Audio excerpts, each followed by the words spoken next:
مفتی خالد الازہری کے اصلاحی بیانات اور وظائف کے لیے مفتی صاحب کا یوٹیوب چینل سبسکرائب کریں۔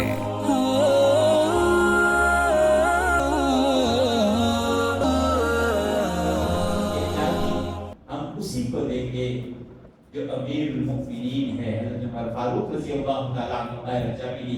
وہ ایک علیحدہ سے تفصیلی واقعہ ہے، مختصر عرض کر دوں۔ یقین جانے سیرت فاروقی بیان کرنے کے لیے ایک دو جملے کا وقت کافی نہیں ہے۔ سیدنا عمر فاروق رضی اللہ تعالیٰ عنہ کو اللہ نے ولایت کی انتہا پہ بٹھایا تھا، ولایت کی انتہا۔ لوگ کہتے ہیں کہ ولی ایسا ہوتا ہے جیسے عمر فاروق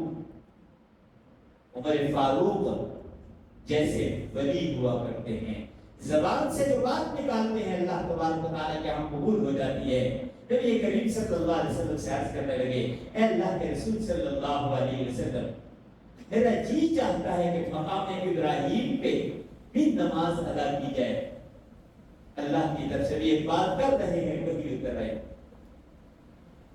کہ مقام ابراہیم کو ہم نے تمہارے لیے مصلی بنا دیا، وہاں پہ نماز آج بھی جو عمرہ کرتے ہیں، عمرے میں مقام ابراہیم سے پیچھے پیچھے دو نوافل ادا کیے جاتے ہیں۔ یہ وہی فاروق اعظم رضی اللہ تعالیٰ عنہ کی رائے تھی جسے اللہ نے پسند کیا۔ بدر کے قیدی آئے، نبی کریم صلی اللہ علیہ وسلم نے ان سے کچھ فدیہ لے کے رہا کرنے کا ارادہ فرمایا۔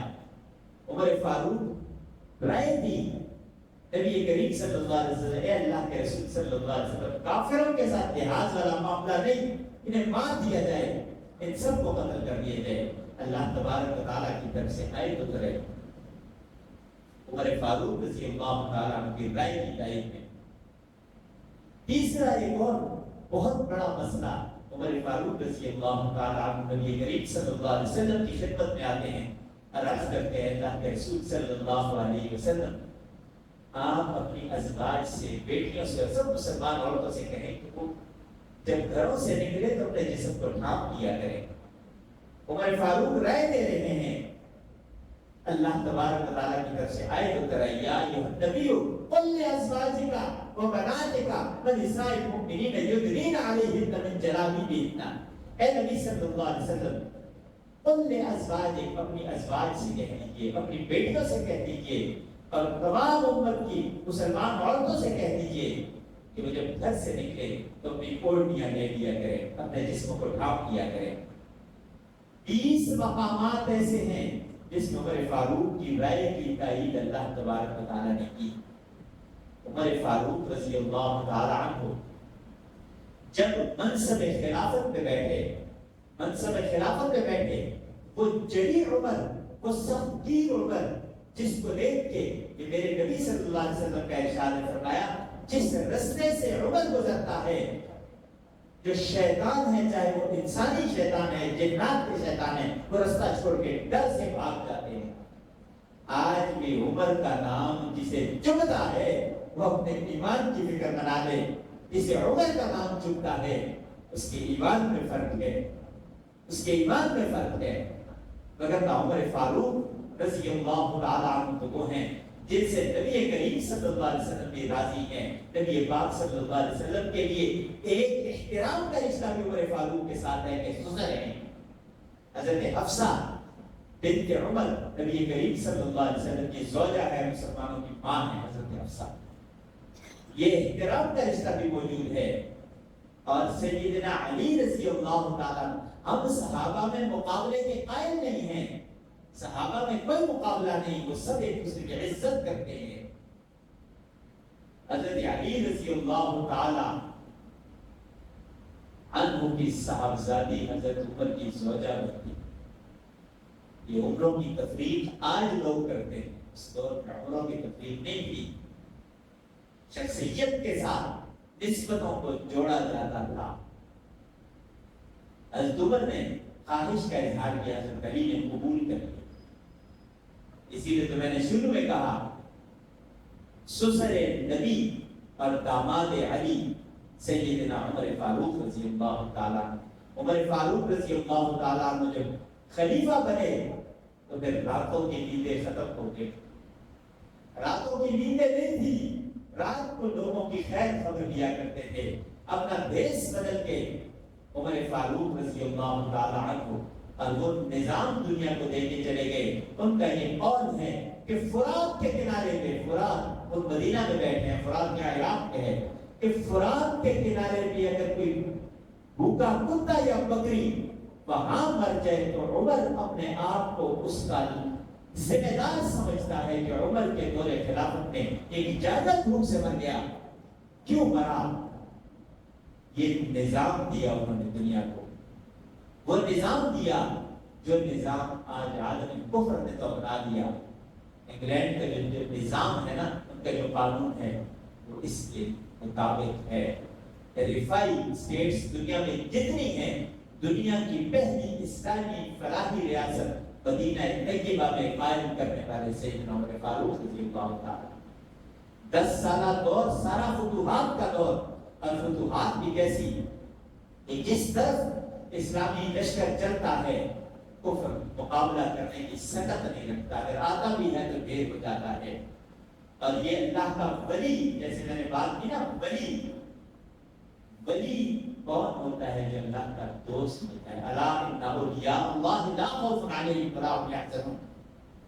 منبر پہ کھڑے ہیں، جمعہ کا دن ہے، خطبہ جمعہ دیتے ہوئے اچانک خطبہ جمعہ کے دوران کہتے ہیں یا ساریۃ الجبل، یا ساریۃ الجبل، یا ساریۃ الجبل۔ صحابہ ایک دوسرے کو دیکھنے لگے کہ خطبہ ہو رہا ہے، یہ حضرت ساریہ کو کیوں آوازیں دے رہے ہیں؟ اے ساریہ پہاڑ کی طرف دیکھو، اے ساریہ پہاڑ کی طرف دیکھو، اے ساریہ پہاڑ کی طرف دیکھو۔ 3 دفعہ یہ آواز دی۔ جمعے کے بعد لوگوں نے پوچھا حضرت آپ حضرت ساریہ کو کیوں آوازیں دے رہے تھے؟ تو فرمانے لگے کہ جب میں خطبہ جمعہ دے رہا تھا تو اللہ تبارک و تعالیٰ نے میرے سامنے سے پردے ہٹائے، مجھے میدان جنگ سامنے نظر آ رہا ہے۔ اس میدان جنگ میں حضرت ساریہ کا لشکر آگے پیش قدمی کر رہا ہے، پیچھے سے پہاڑ کی طرف سے دشمن کا لشکر ان پہ حملہ ہونے کے لیے آ رہا ہے۔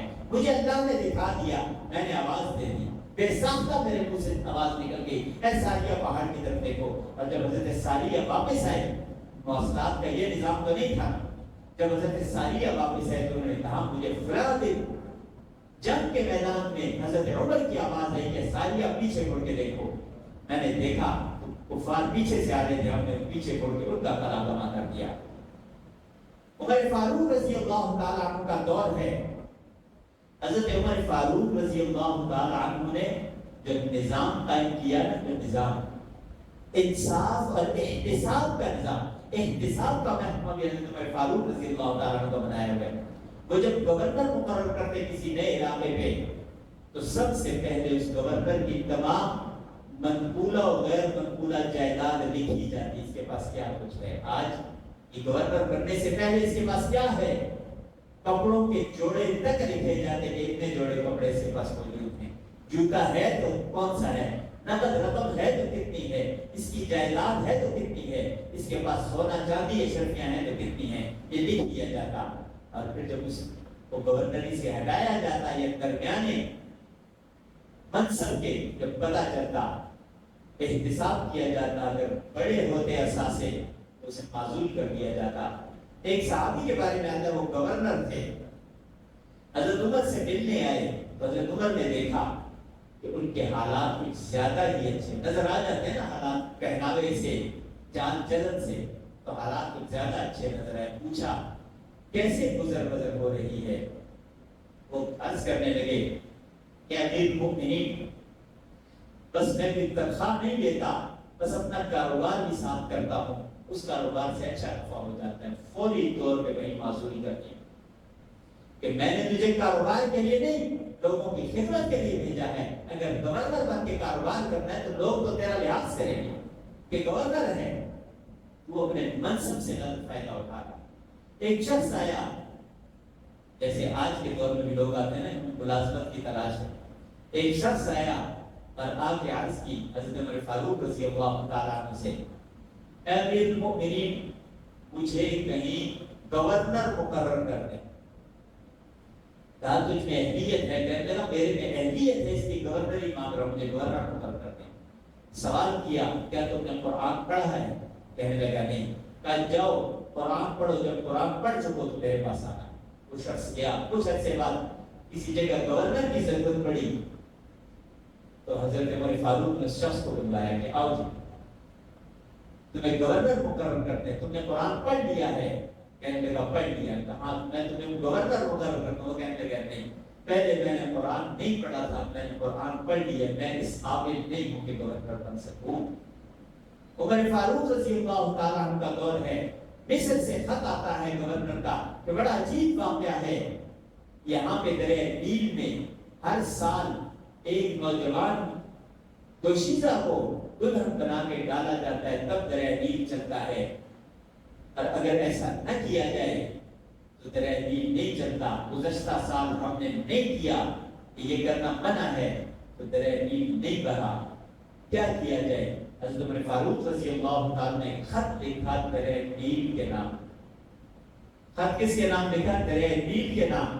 دریا کے نام خط لکھ رہے ہیں اور دریا مان رہے ہیں، دریا مان رہے ہیں۔ آج ہمارا حکمران کسی بندے سے کچھ کہے تو انسان ماننے کو تیار نہیں، ان کا حکم تعمیل ضروری نہیں سمجھتے، لیکن جب بندہ اللہ کا ہو جاتا ہے سے حکم دعوت تو گردن کو پیش۔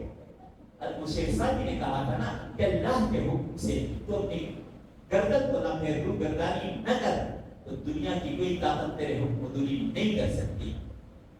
عمر فاروق خط لکھتے ہیں دریا نیل کے نام، اے دریا نیل، میں امیر المؤمنین عمر بن خطاب تجھ سے مخاطب ہوں، اگر تو اللہ کے حکم سے چلتا ہے تو چل، اگر اللہ کے حکم کے علاوہ کسی اور چیز سے چلتا ہے تو ہمیں تیرے چلنے کی کوئی ضرورت نہیں۔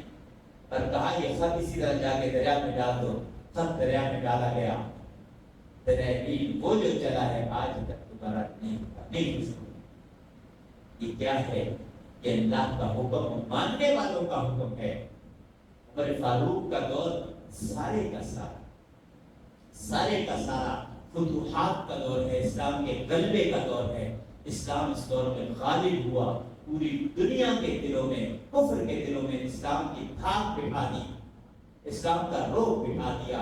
آج بھی عمر فاروق کے نام سے کفر بھی لرزہ بداندام ہے، اور وہ جو بے ایمان ہے وہ بھی عمر کے نام سے ڈرتے ہیں۔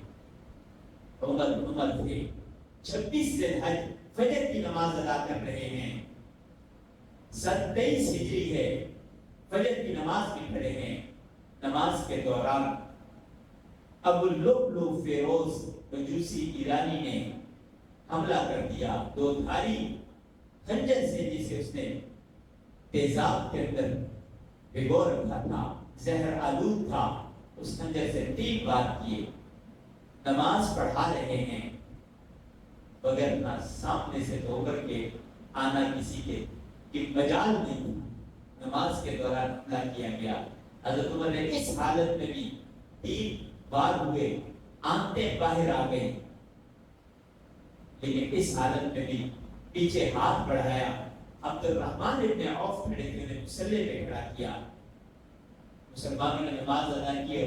وہ جب ابو اللؤلؤ بھاگا تو اس نے 12 صحابہ کو زخمی کیا، اس بھاگم دوڑ میں اس خنجر کے وار سے 6 مزید صحابہ شہید ہوئے نماز پڑھ رہے تھے۔